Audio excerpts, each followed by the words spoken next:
Welcome to Small Business Big Visibility. Today you get to hear from my friend Drew Norton. This guy's got a pretty interesting life. He has led sales teams. He's a sales expert. No, I'd actually say he's a sales ninja. The guy has done some pretty incredible things with sales. We've talked about that in the past. You can find him online, Everyday Sales Leader. He's organizing a group called Rise Up Men, where they focus on faith, family, finances, and fitness. He's got some amazing life stories as well. His wife saved their 6 month old using CPR, and just like you're in for a real treat today. Drew, tell us something exciting.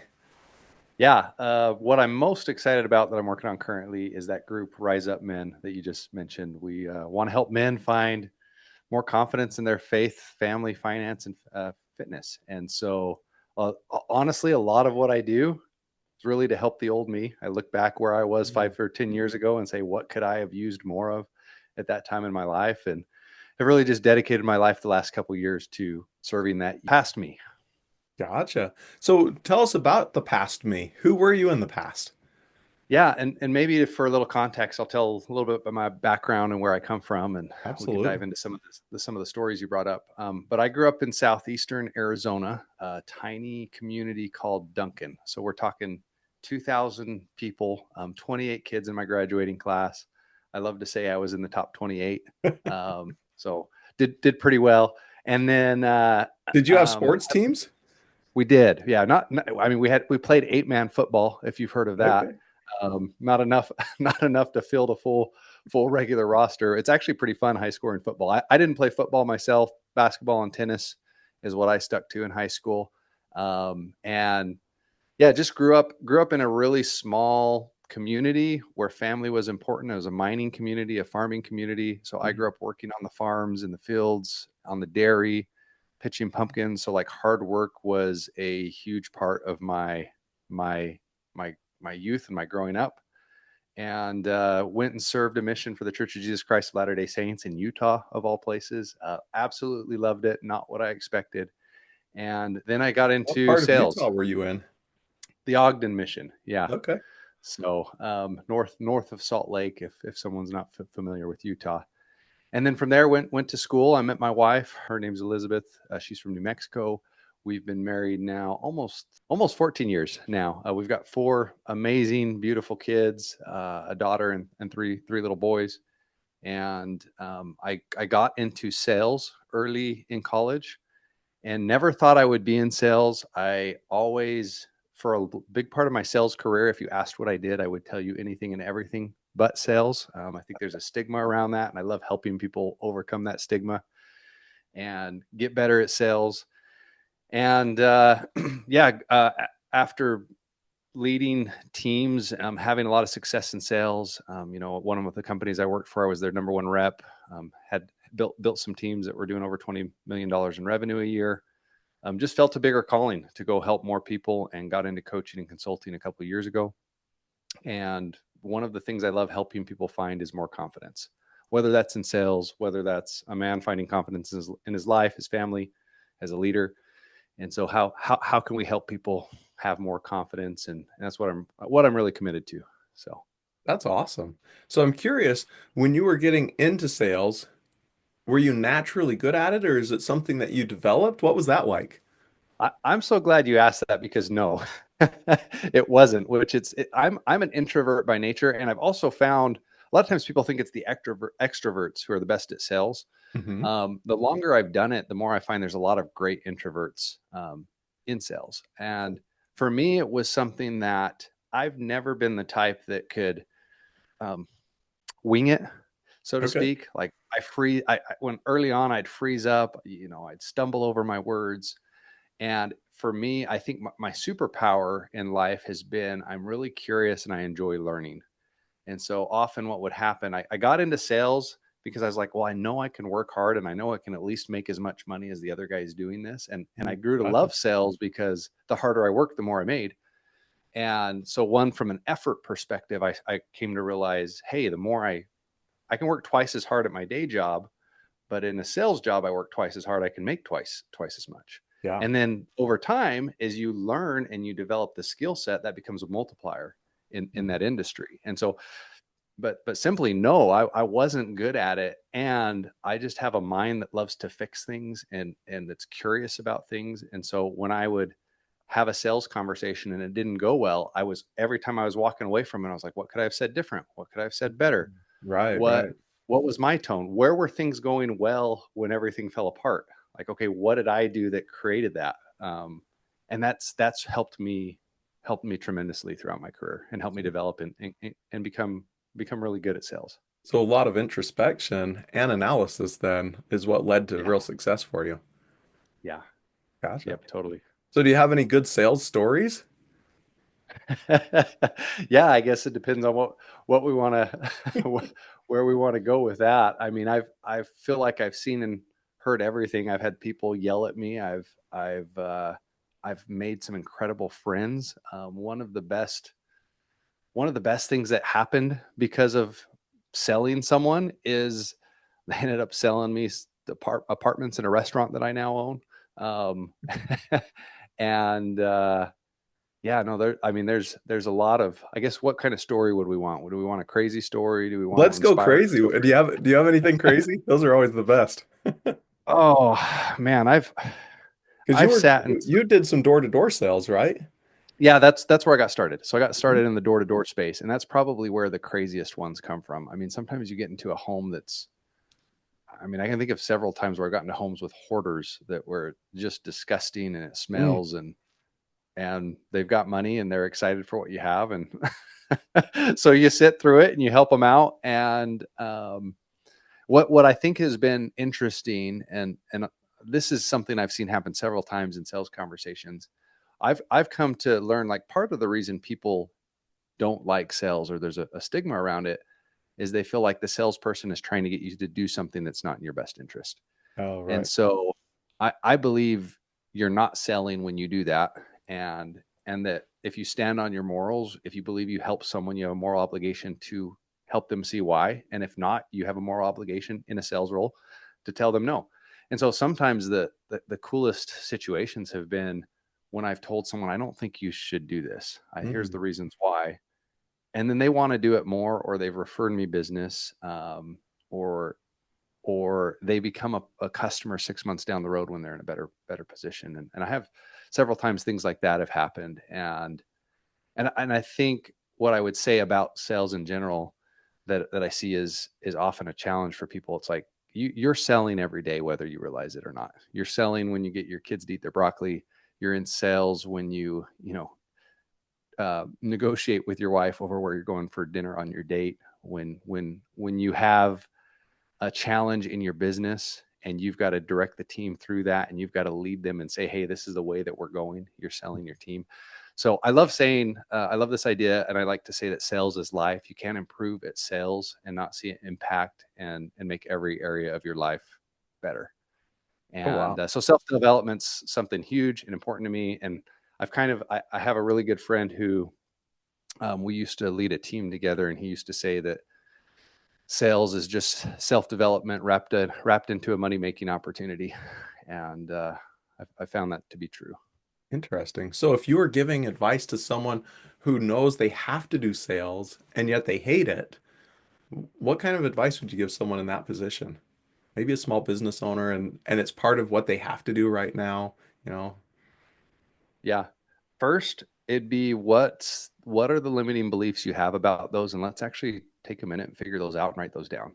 And this could apply to so many areas of your life and sales especially, but write down the limiting judgments or beliefs you have because you're selling a product or service. I remember the first time I did an exercise like this in a group setting where I was asked to do it. I thought, oh, well, I've been in sales over a decade. Like I don't have any feelings about sales. And what I realized I had as I started thinking and writing things down is I realized I didn't like how I kind of mentioned this earlier.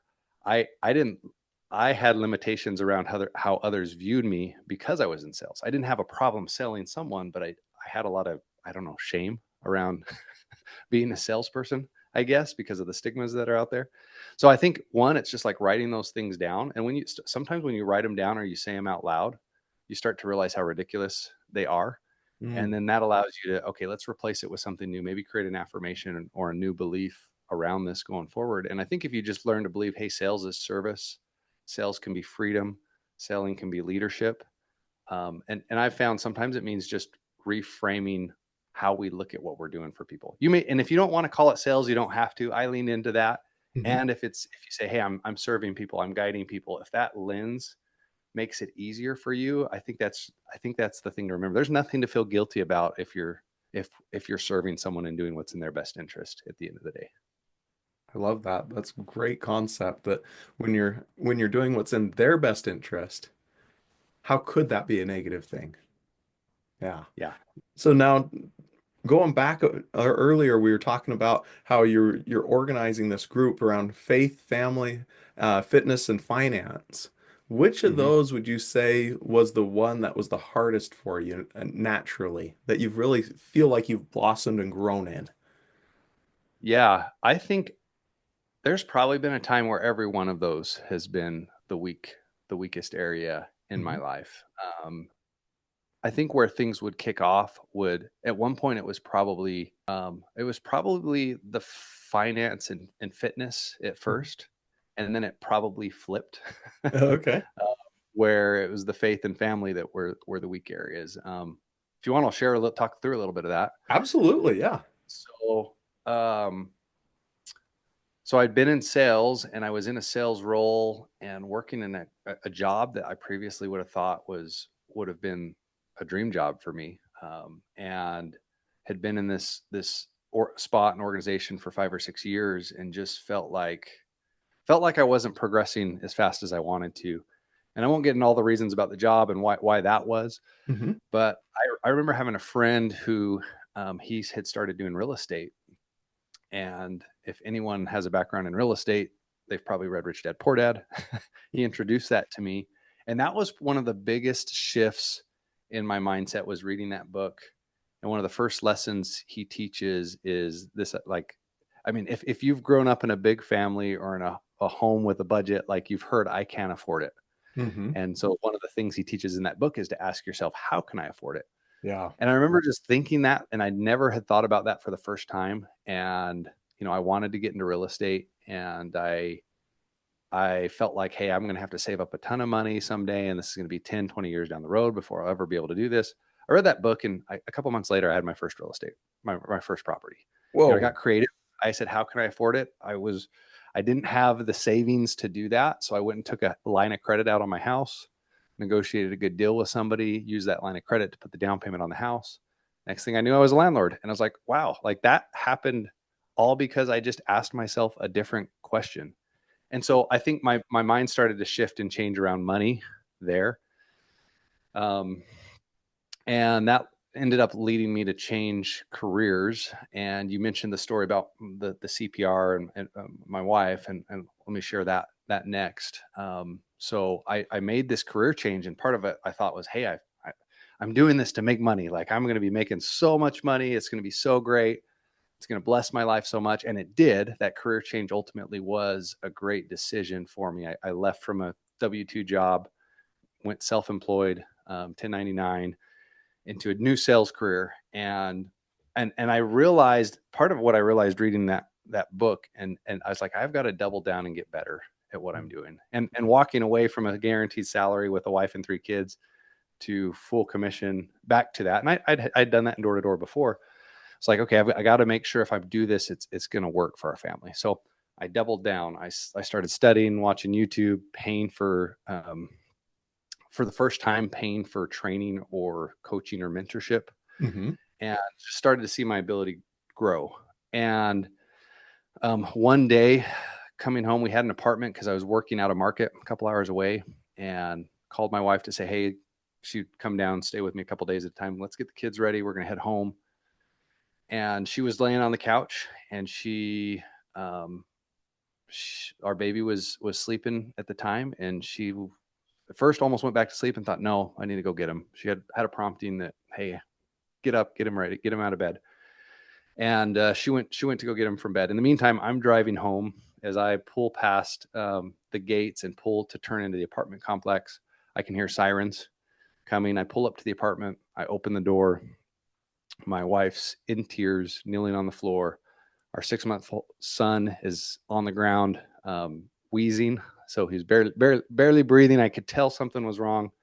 And it seemed like seconds later, paramedics are pushing me out of the way, running past me. They load up my wife and kids in the ambulance, and they take off to the hospital.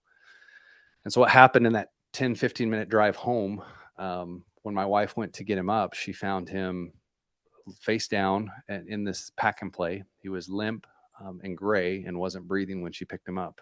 Wow. And this story alone could probably spend an hour or two talking about Jason. A lot of miracles. And she, like, one, just for example, she started following someone on Instagram a couple months before that, how to do CPR on babies and kids. And that just popped in her head. And it was like, she did it and saved his life. And they took him to the hospital. He was misdiagnosed with a heart condition. And so the next 2 months, we just thought, my wife was just terrified, especially, like, could this happen again in any moment? Could he just die and pass away from this condition? Turns out it was a misdiagnosis. He's 7 years old and he's happy and great and life is awesome now. What happened though is he was face down. We knew he had a hernia and he actually was scheduled for that, but the pack and play slat we found after the fact was broken. And so we believe what happened is he just got his face caught down and just was suffocating to death. But what we learned through that experience and what kind of came out of that, one, there's no mom should have to go through that. And we're just so grateful that everything's okay. And a lot of trauma, a lot of stress, PTSD. So she had a lot of professional help that she sought. And, probably took about a year or two before she got back to normal. A lot of prayer. We believe that, God helped heal her heart in some ways. And one thing I realized is all that time I spent working on me, we had some of the best conversations we'd ever had as a husband and wife. And I recognized I was communicating with her and helping her sort through things and understand what she was going through and make sense of things, which is what a good salesperson should do for a prospect. I was doing that for my wife. And I remember thinking sometimes in these conversations, wow, this stuff I'm like learning for prospects is actually helping me be a better husband for my wife. And I used to believe like that switch was a switch to make money and to have more abundance and wealth. And now I believe I wasn't the husband she needed 6 months prior to that Gotcha. experience. And that part of that was because God was leading me and directing me so I could help her through that time. And she's the hero in the story, not me. She's the hero. I just helped through part of that.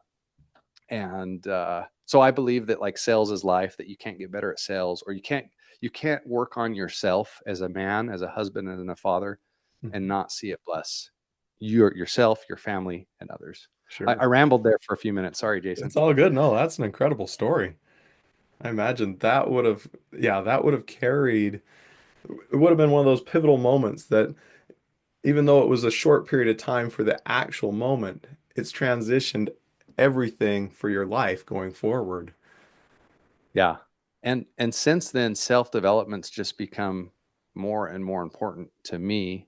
Hmm. That I had thought of myself as an okay salesperson, and that I just worked hard and that's why it was good. And I'd always been a leader on sales teams, but a couple of years later I said, hey, what if I went all in and just put all my energy into my job? Because I'm an entrepreneur. I'm always distracted by shiny objects and other things, and went all in on myself and led the company in sales that year. And the next 2 years I said, hey, I don't want to just be the best sales rep. I want to have the best sales team, and Hmm. did that the next couple of years. And then along the path, it was like, man, I'm overweight. I, I need to change the way I'm taking care of myself. And so got really focused on my health. And last year, about a year ago, actually a year and a month ago, I was down 100 pounds from my all-time high. I've added on some weight intentionally since then. And then the realization came a couple of years later. It's like, hey, there's areas in my faith and my family that I've neglected, and I've got to make those a priority. And Hmm. so I've just seen as back to those kind of four pillars we talked about, the faith, family, fitness, and finance. Usually my experience is when a husband or a father isn't happy or lacks confidence in his life, a lot of times you look at those four areas and there's something wrong in one of those, if not multiple areas. Interesting. So how did you decide those are the four pillars to focus on? Um, well, four F's made that help. And yeah, I think I've got a partner who I'm doing this with, and we are real estate partners first. That's where it started. He's gone on to do some incredible things. His name's Josh Tilley, the coach's coach. If you look up Culture of Champions, there's some fun stuff that he's done in like building and helping youth. Hmm. And we just both have felt as we've talked to men the last couple of years that we've run into a lot of men where they're successful on paper. Maybe they've put the finance first on that list of pillars, but other things aren't in order, Hmm. and they just feel empty inside. Or a lot of those things are good, but they feel like, hey, I've got a bigger purpose calling, and I don't know how to step into those things. And for me, a lot of what my growth and progress has been because I found community, or I found others who've supported me along the way. Like none of this I've done on my own. It's been finding a mentor, it's been finding a group, it's been finding a community, and leaning on others. And I just think there's a lot of power in that. Absolutely.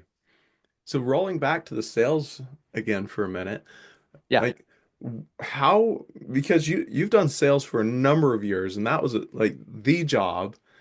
Hmm. How do you get through the hard days? What do you do for that? One of my other gifts is I'm really stubborn. So that's helped. There have been times in my career where I think it would have made sense to throw in the towel, Hmm. and I haven't. And so I think that's something I have that not doesn't come naturally to a lot of people, where it would make sense at times to have quit things I've done and I've stuck it out and seen success. Hmm. Uh, but to get specific and to answer, hey, how do you handle things that are challenging or difficult? And this, I mean, I feel like it's cliche to say, but I think part of it's like, what's your why? Like, what is it that's really important to you, and not just what it is that's important to you, but like, who are you? Like, getting clear on who am I? Like, if I take away the limitations and the bad things I think about myself every single day and get down to what my true gifts are and what makes me unique, and I lean into those, and then I get really clear on what it is I desire and what it is that I want. And there's a lot of things I think we say that we want, but do we want something enough that we would go all in on it and toss things aside to go after that? I feel like when you get clear on who you are, what you want, and you make a plan, you're going to have hard days. Those are going to I don't think it matters what you go into. You're going to have hard in your life. And if you're really focused on, hey, this is why I'm doing this and this is why I'm committed to this, it seems like you get there. So I don't know. I like that. Yeah. When you were leading a sales team, I'd imagine there were times where the salesmen were struggling with that. And Mhm. I'd imagine you'd have to help kind of lift them back up and say, hey, we can't give up. That's not going to get you where you want to get to. So I'd imagine that was something that took probably a bit of time for you to make sure that those salespeople have that right mindset and maintain it. Yeah, I think part of what I realized in leading sales teams is I actually get more. I love sales. Like there's a dopamine hit to chase a goal and to get it and to Yeah, make a commission.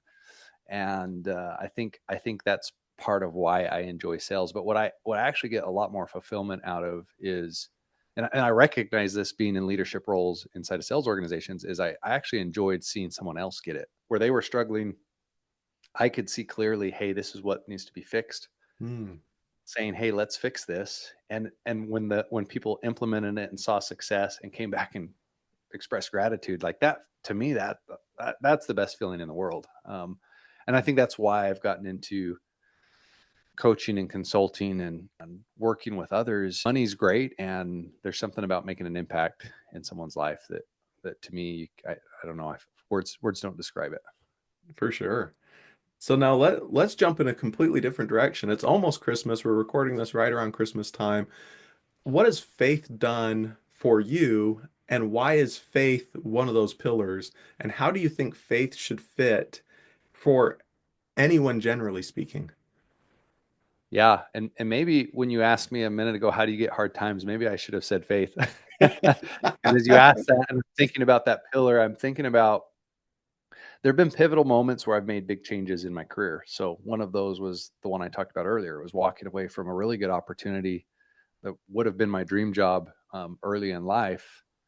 Once again, to go chase something I felt was bigger, and then I did that again a couple of years ago. I walked away from, I'm not a millionaire, but I was making hundreds of thousands of dollars a year, leading sales teams, traveling the world, doing everything I thought I ever wanted to do to say, hey, I feel like I can do more and make a bigger difference for people, and Mhm. walking away from that. And so um, I believe in God, I believe in Jesus Christ, and I don't shy away from that. And the theme that's come up the last couple of years for me is just trust, like trust God. And I found as I do that, things always work out. And I think it's easy to say or trust him or I trust God. And it's another thing to like live it, if that makes sense. It's because there have been times in my life where I say, well, I trust him. And then I'm asking, well, why is this happening to me? Or why did this jump not go as fast as I wanted? Or why is this transition in my life? Wherever that's been, why hasn't it worked out just as perfectly as I thought it would? And I've come to believe that when I'm asking those questions, I don't know if I'm fully trusting when I say that. And and so I've just come to believe like, hey, I can't control the future. I can't control to an extent, right? Like I can control what I'm doing today, but there's a Yep. lot of things in the future that can worry me and bring me anxiety. What I can't control is right now. I can control what's going on in my life right now and leave the rest up to God or leave the rest up to him, Mm-hmm. and trust that, hey, if I focus on what's in front of me today, I can find the things I'm looking for in life and that they're going to come. Right. Yeah, I like that. That idea that when we are questioning it, it really is not exhibiting a life full of faith. Yeah. Yeah. And that's been that was a realization I had this last year. It was like, wow, like I say I trust him, but do I? Do I trust him if I'm like then questioning or complaining or having a pity party every once in a while for myself if something doesn't work out the way that I want? Mm-hmm. And at times it's meant kind of God, I think, smacked me in the back of the head to remind me of that every once in a while. And what I've seen is like, if I really believe if you feel inspired or a prompting or God calling you to do something, go follow it. It's probably not going to go how you expect. And like when you do it, like you'll be happy and you'll have fulfillment and things will work out. Mm-hmm. Yeah, I heard Joe Vitale describe it, and he said that people have three levels that they live at. And a bunch of people live at the victim mentality, where, oh man, why'd that have to happen to me? Oh, I don't have any control. I can't do anything. And then above the victim mentality is the architect.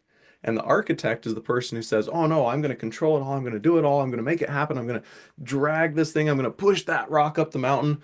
And then the level above that recognizes that no, I don't have to be the architect. And he says the level above that's called being a servant of the divine, where you're reaching out and you're saying, okay, what is it you want me to do? And then that's what I'm going to do with my life to the best of my ability. And you're just constantly checking in. Am I on track? Am I on track? Am I on track? And not worry about what's actually happening as much as am I on track? Yeah. No, that's so good because it's like even if you get to that architect level, it's like you can try to force it, and that's not always going to. I mean, sometimes your willpower and your grit can get you somewhere, and that's not always going to be the way. So, And it's not always where you actually want to end up. yeah, yeah, totally, totally, I love great it. point. So this organization that you're starting, what was it called again? Rise up, men. Yeah, and tell me some about that. Yeah. Well, the idea came from so a little background on that too.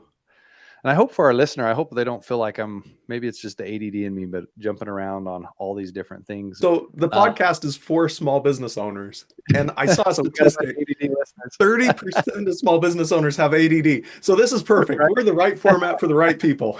Like, great. I couldn't follow that topic anymore. I'm glad we're changing topics. No, that's awesome.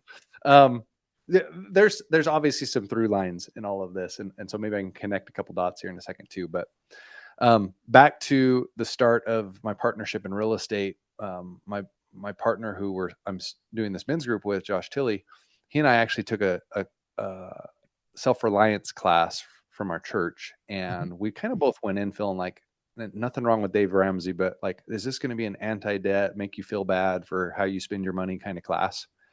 And the opposite happened. We like the theme that came up in that class over and over and over again is abundance, and that Mm. God wants you to have abundance. Like, that's the message I feel like I learned from that the group we took from that. That's where my partnership started with Josh. And so that apartments and restaurant I mentioned earlier, I had that opportunity come in front of me. I didn't want to take that all on my own. And I've learned when I partner with people, I often do better than I do when I do something on my own. So we partnered on that and have since, we're probably about 15, 20 doors now together. And it's more of a passive thing for us. We love real estate, and it's not the day-to-day thing we want to be doing. But it started there. And so Abundance is the name of our Abundant Holdings, Abundant Investments is the name of that. And I ran a mastermind this last year and was going to end it because my partners on that were going different directions. And so Josh and I had talked, well, hey, what if we created this group? His mother texted him.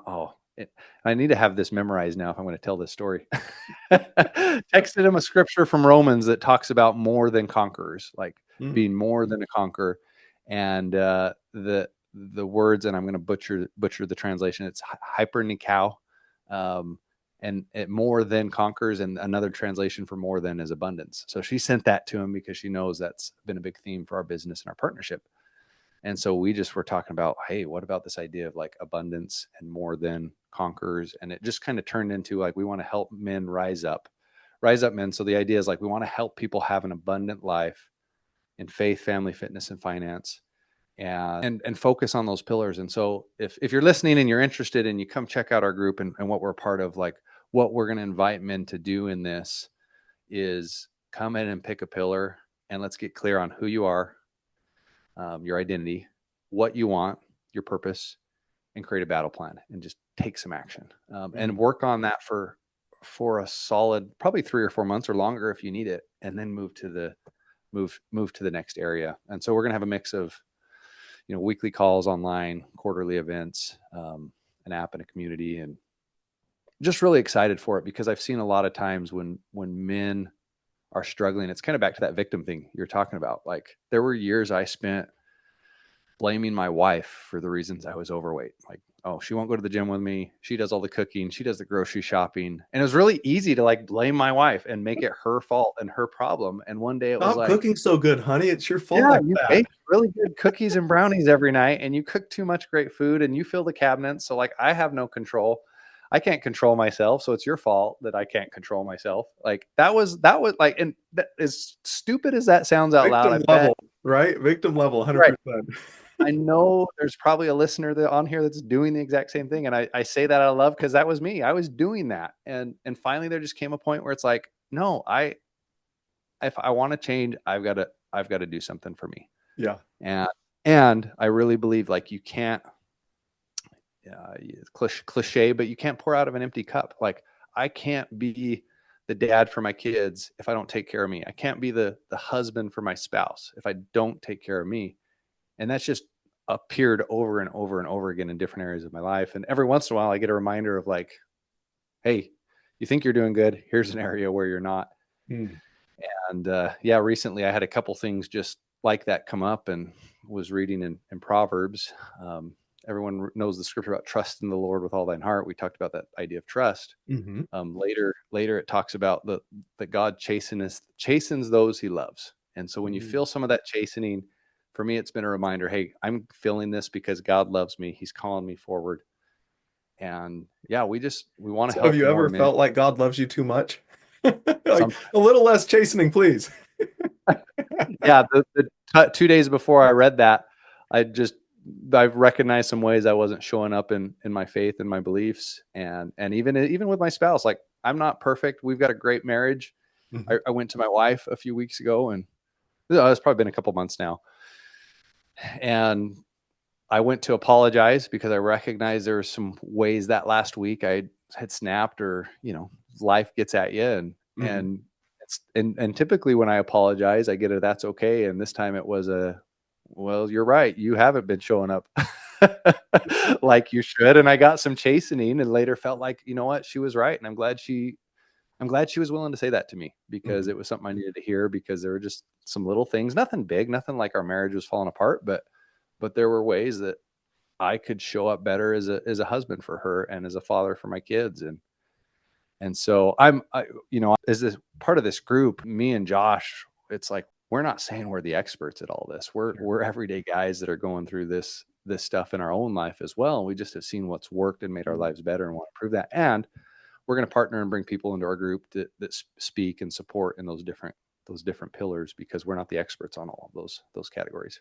Gotcha. Oh, that's very cool. So if somebody's interested in this group, where do they go, or how do they connect with you, or how do they find the group or you, or are you online? Is this an in-person group? How's that structure? It's gonna be a combination of online and in person. But if you want to get a hold of me, whether it's for sales help or just your own family and your personal development as a husband and father, um, you can text RISE to 928-928-5985. If you go to my website, I'm the everydaysalesleader.com. Hmm. Go to everydaysalesleader.com/rise up. You can get to that. We're going to have more of our website built out and stuff soon, but at least in the meantime, by the time this, I guess I didn't ask you when this was going to air, Jason, but I'm sure by the time this airs, there'll be plenty people can see about this. So we've got it Perfect. all coming out. I'll be Or there. follow me on social media. I'm easy to get a hold of. If you search for Drew Norton or the Everyday Sales Leader, you can find me. And so what do you do with the everyday sales leader? Tell us a little bit about that before we close out. Yeah. So it started first with, I do co-host a podcast called The Everyday Leader. It's Hmm. focused on leadership and helping people become a leader for themselves before they're a leader for others. Hmm. And that idea came out of like, well, we want to help everyday people be leaders. And Mm. then for me, it was just, well, I'm in sales, I'm doing sales training, sales coaching. Like, I feel like an everyday sales guy. Like, so it's just the same thing. Like, I'm an everyday sales leader. I'm a leader. I do sales, and I'm normal. Like, I think one of the things I don't like that's out there in the coaching and self-development space is sometimes you get gurus where they're almost untouchable, or they're up on some mountain, and there are probably some that deserve to be, honestly. Yeah. And um, I just think, hey, a lot of people ought to realize, like, you can do amazing things where you're at in your Mm. life, Hmm. and there's nothing. The more I get around these amazing people, the more I've gotten into amazing rooms and paid for coaching and been around these people. Oftentimes, I realize, hey, these men are, or women are, they're just people too, and they've just taken action. They've just gone all in on something, and they just continue to move forward, and that's what makes them awesome. So I think with the everyday, it's just to emphasize, like, I'm no better than you, Gotcha. and there's some things I've learned that help me that I want to turn around and share with others. That's great. Thank you so much for sharing all that. And for anyone who's listening, go check him out, Everyday Sales Leader, Rise Up Men, or you can go find him, Drew Norton, everywhere on social media. Thank you so much Yeah. for taking the time. Yep. Awesome. It was awesome to be with you today, Jason.